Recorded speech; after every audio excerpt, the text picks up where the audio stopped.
नमस्कार दोस्तों। बात शुरू होती है हमारे प्यारे हिंदुस्तान से, जहां सपनों की गाड़ियों वो इलेक्ट्रिक व्हीकल्स खेतों की मिट्टी से लेकर शहर की सड़कों तक रफ्तार पकड़ने को बेताब है। मगर मेरे दिल के टुकड़े, ये सपना उतना आसान नहीं जितना गांव की घोड़ी के पीछे बंसी बजाना। इंडिया की ऑटो इंडस्ट्री जो फेम, सब्सिडी और क्लीन मोबिलिटी के बड़े बड़े वादों पर टिकी है, एक छोटे से विलेन के सामने लाचार हो रही है, जिसका नाम है रेयर अर्थ मैग्नेट्स। और ये मैग्नेट्स ज़्यादातर आते हैं हमारे पड़ोसी मुल्क चीन से। तो जरा सोचो, अगर चीन ने सप्लाई रोक दी तो जैसे किसी की प्रेम कहानी में 7 समुंदर पार का रोरा आ जाए, सारा खेल बिगड़ जाता है। दरअसल ईवी गाड़ियों का दिल है उनकी मोटर, और उनका मोटर का दिल है रेयर अर्थ मैग्नेट्स, खासकर नियोडीमियम, एनडीएफईवी और सेमेरियम कोबाल्ट मैग्नेट्स। ये छोटे छोटे टुकड़े जो एक सिंगल मोटर ईवी में बस 0.5 किलो के आसपास लगते, पूरी गाड़ी की रफ्तार और ताकत तय करते। मगर ये टुकड़े मेरे यार ज़्यादातर चीन के कब्जे में है। ग्लोबल रियल अर्थ प्रोडक्शन का करीब 80 से 90% चीन से आता है। अब अगर चीन ने सप्लाई में अड़ंग डाला तो इंडिया की ऑटो इंडस्ट्री का क्या हाल होगा? प्रोडक्शन रुक जाएगा, डेडलाइन से मिस होगी, फेम सब्सिडी हाथ से फिसल जाएगी, और वो 2030 तक 30% ईवी पेनिट्रेशन का सपना, वो तो जैसे चांद पर बनी हवेली दिखता तो है, पर छूने में वक्त लगेगा। डिप्लोमेसी का जोर इंडियन ऑटो कंपनी, जो अब तक इस मैग्नेट मसले में फंसी है, सरकार के सामने गिड़गिड़ा रही है, कह रही है कि अरे भैया कुछ तो करो, डिप्लोमेटिक चैनल्स खोलो, चीन से बात करो, जो मैग्नेट्स पाइपलाइन में फंसे हैं उन्हें तो निकलवाओ। ये जुगाड़ थोड़ा टाइम दे सकता है। मेरे दोस्त, मान लो जैसे किसी शादी में बारात लेट हो रही है तो रिश्तेदारों को फ़ोन घुमाकर मैनेज कर लिया जाता है, पर यह तो टेम्परेरी फिक्स है।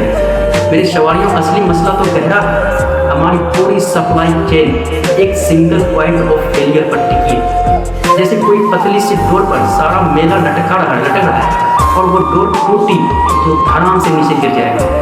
अब कुछ स्मार्ट देसी कंपनियां सोच रही है क्यों ना हम अपने दम पर मैग्नेट्स बनाएं।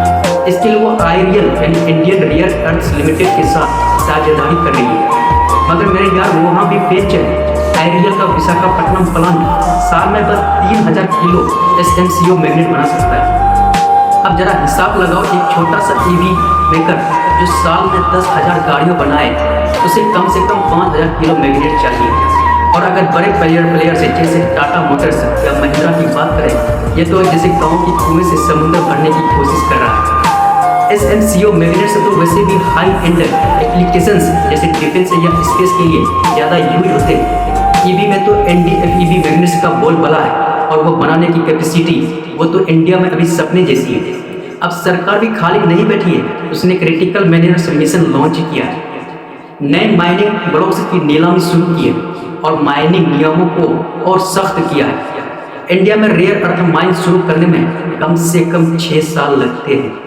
पहले एक्सप्लोरेशन, फिर ड्रिलिंग, और फिर रिफाइनिंग, और फिर मैग्नेट प्रोडक्शन। ये पूरी सप्लाई चेन बनाने में 10 से 15 साल भी लग सकते हैं। इतने में तो गांव की लड़की की शादी हो करके बच्चा भी हो जाएगा। तो तब तक क्या सरकार को ऑस्ट्रेलिया, वियतनाम या अफ्रीका के रेयर अर्थ रिच देशों के साथ ट्रेड डील्स करनी चाहिए? जैसे कोई पुरानी दोस्त जो मुसीबत में काम आए, वैसे ही इन देशों से रेयर अर्थ की सप्लाई शुरू करनी होगी। दोस्तों, मसला सिर्फ मैग्नेट्स का नहीं है, पूरी इंडस्ट्री एक सिग्नल सप्लायर चीन के भरोसे टिकी हुई है। आज का जमाना टेरिफ्स और जियोपॉलिटिकल टेंशंस का है। कभी ट्रेड वॉर, कभी बॉर्डर टेंशन, कभी कोई नया प्रतिबंध, और बस सप्लाई चेन ठप। मान लो जैसे किसी देसी बारात में खाना खत्म हो जाए, सारा मजा किरकिरा हो जाता है। अगर मैग्नेट्स की सप्लाई कुछ महीनों के लिए भी रुक गई तो ईवी प्रोडक्शन रुक जाएगा, डेडलाइन से मिस हो जाएगी, फेम सब्सिडी छिन जाएगी, और इंडिया के 2030 तक का जो सपना 30% ईवी प्रोडक्शन टारगेट धरा का धरा रह जाएगा। और वो सपना कि इंडिया दुनिया का अगला ईवी एक्सपर्ट हब बनेगा, वो तो जैसे चांद को छूने की ख्वाहिश। Fame, faster adoption and manufacturing of electric vehicles scheme India की ईवी क्रांति का दिल है। ये तो सब्सिडीज गाड़ियों की कीमत कम करती है, डिमांड बढ़ती है और मैन्युफैक्चरिंग को बूस्ट देती है। मगर इसका आधार ये है कि बैटरीज, चिप्स और मैग्नेट्स जैसी चीज़ें बिना रुकावट मिलती रहे। अगर चीन ने मैग्नेट्स रोक दिए तो प्रोडक्शन लाइनें बंद, छोटे मैन्युफैक्चरर्स जो पहले से ही पतले मार्जिन पर काम कर रहे हैं वो तो डूब जाएंगे। बड़े प्लेयर्स जैसे टाटा या महिंद्रा भी डेडलाइन से मिस करेंगे, और अगर डेडलाइन से मिस हुई तो फेम सब्सिडी का पैसा फंस जाएगा। नतीजा इंडिया का क्लीन मोबिलिटी मिशन पटरी से उतर जाएगा। फिर भी उम्मीद की किरणें को लेके जी रहे हैं हम लोग। मगर मेरे यार, ये अंधेरी रात के बाद सवेरा भी आता है, ये तो कहानी सुनी आप। कुछ देसी प्लेयर्स अब नए रास्ते तलाश रहे हैं, जैसे फेराइट मैग्नेट्स।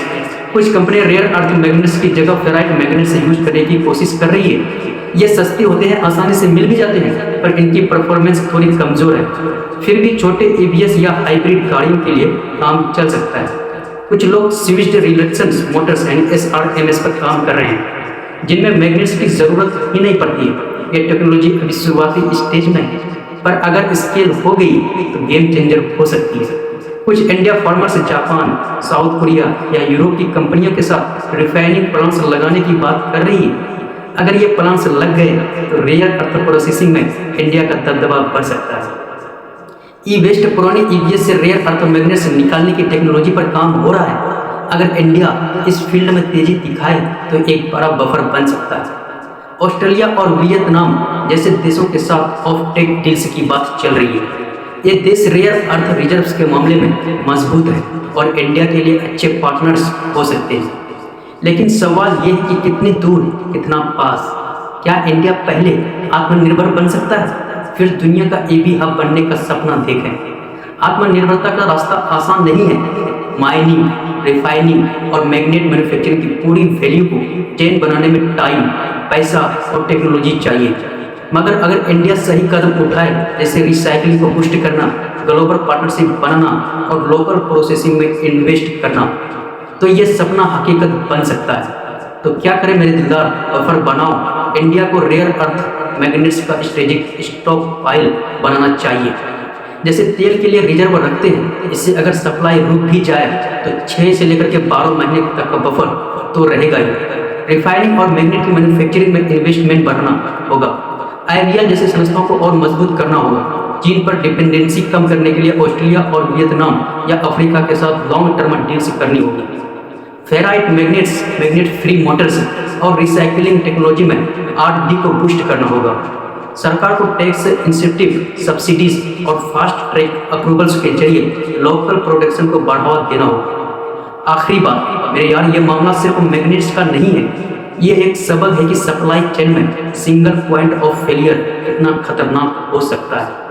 इंडिया का EV सपना बड़ा है, पर इसके लिए जमीन तैयार करनी होगी, वरना एक छोटा सा मैग्नेट सारी कहानी बिगाड़ देगा। जैसे किसी देसी प्रेम कहानी में छोटा सा मिसअंडरस्टैंडिंग सब कुछ पलट कर रख देती है। तो दोस्तों, ये वीडियो जानकारी कैसी लगी कमेंट सेक्शन में ज़रूर बताइएगा। फिर मिलते हैं इसी अंदाज में, तब तक के लिए जय हिंद, जय भारत।